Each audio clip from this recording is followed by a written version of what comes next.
Bazaar Morning Call, live from the CNBC TV 18 headquarters in Mumbai.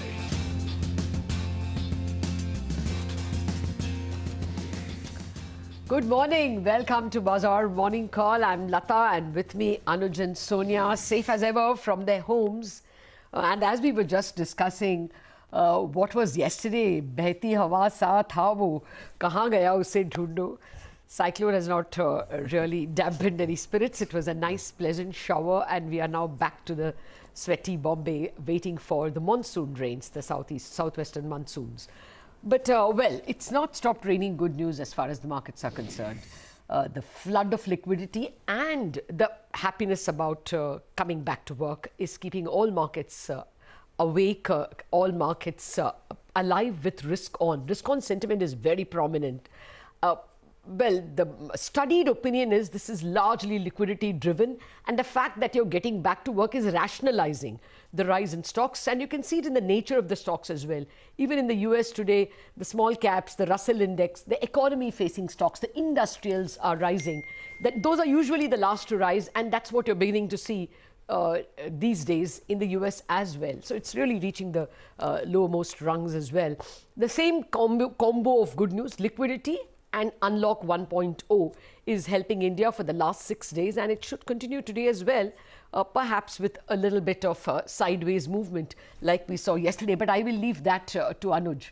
Anuj, do you think that after we saw that yesterday moving away from the expected resistance levels, it would be another day of choppiness and consolidation? Good morning, Lata. Well, you know what? Like I was explaining, between 3 to 3:30 yesterday, 15-minute moves should not change your view, and if they do, then perhaps you're not doing things right.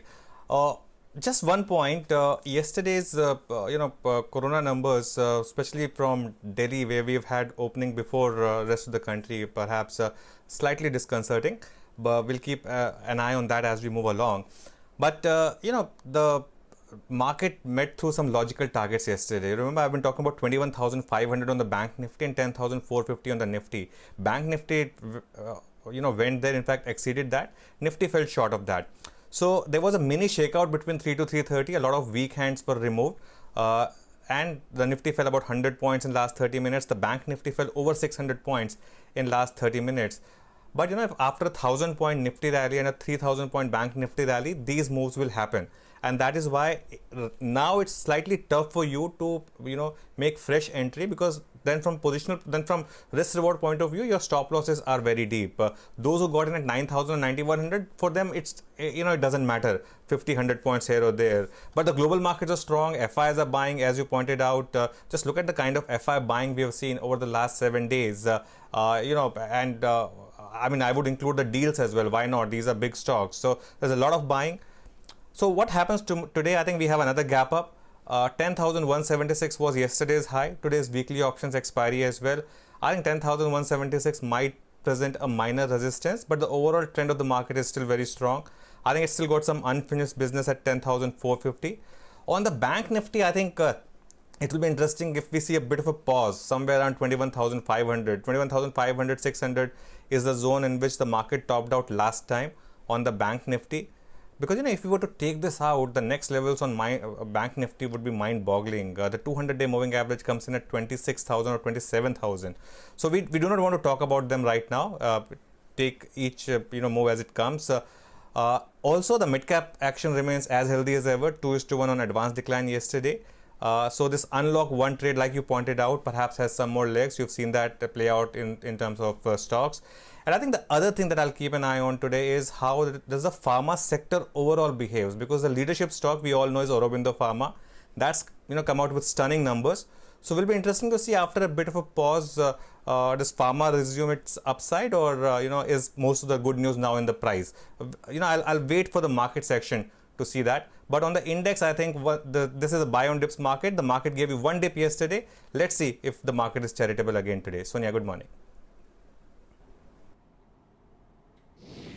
Hi Anuj, morning. Hi Lata, morning. Yes, I mean, it's all over positive cues, right? And in the US markets, not only was the Dow up 500 points, but even the data, if you look at it, is an indication that the economy is not so bad after all. I mean, the private payroll data in the US showed that 2.7 million jobs were lost in the month of May. The expectation was a loss of 9 million jobs. So I think reopening of the economy and not so bad macro data is keeping those markets quite active. I take your point about the massive buying that we've seen from FIIs. So put together now with this 1850 crores of yesterday, it's 15,000 crores that FIIs have bought in the last 5 days, of course, including that Kotak block deal, but money is money, right? So 15,000 crores coming in from foreign investors.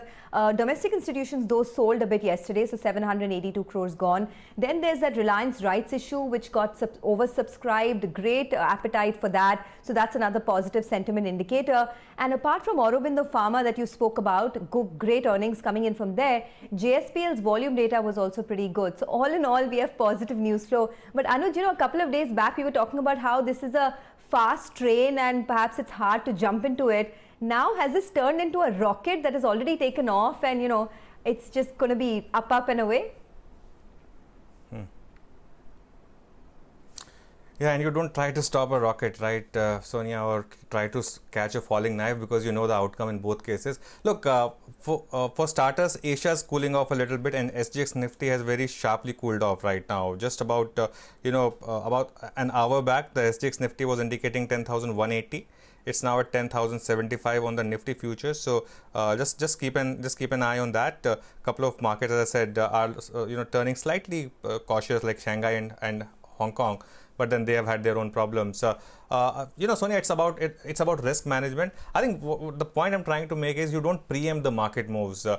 There's no brownie point for getting the bottom or the top right in the market. A 405. I mean, if you didn't get in at say 8,900, but managed to get in at 9,300, you still made 700 points on the Nifty, right? So it's about getting the move right and then getting your position sizing right. I think that is most important.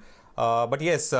Risk reward right now is obviously not as favorable as it was back at 9,200 or 9,300. Well, that's why, Anuj, for us investors, you have something called an SIP. You should have continued your SIP in February when the index was at 1, 2, 3, 4, 5. You should have continued your SIP in March when the index was at 7,500.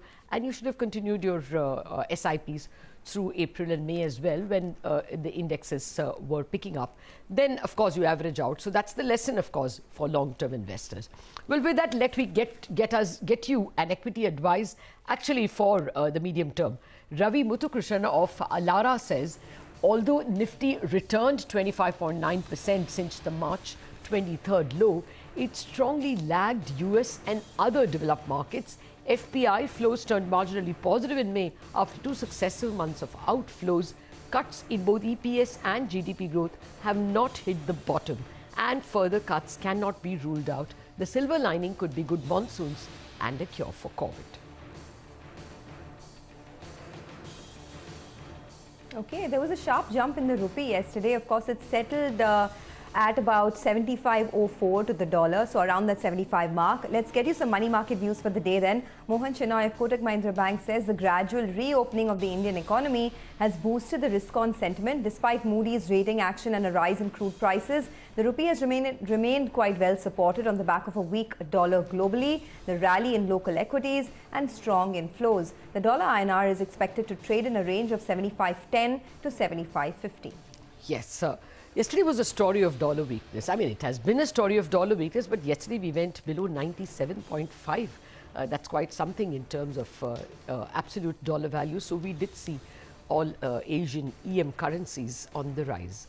On bond markets, of course, there's a little more weakness. Mohan Shenoy points out that supply pressure amidst weak demand, absence of open market operations, OMO purchases by RBI and rising crude prices has kept GSEC yields higher and the curve steeper. Trading volumes in corporate bonds and GSEC yields remain low.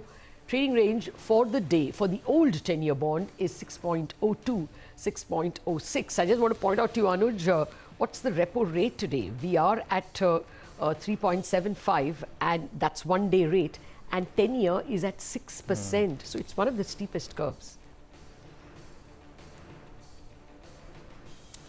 Yes, Lata. In fact, you know what? My home loan rate right now is the lowest that it's been for some time. So That's because you're linked to T-bill. If you were linked to fixed, you getting wouldn't be. benefit of that. It's linked to T-bill. It's linked to T-bill. Yeah, I made that move somewhere last year, so that has helped obviously, because somehow the other banks and financial institutions have not perhaps passed as much as the market. Very really few has offered priced in. the But anyway, link to let's T-bills. talk about Yes. I take the point, Lata. I take the point. But let's do one thing. Let's talk about the global cues then. Here's Nigel with the world view.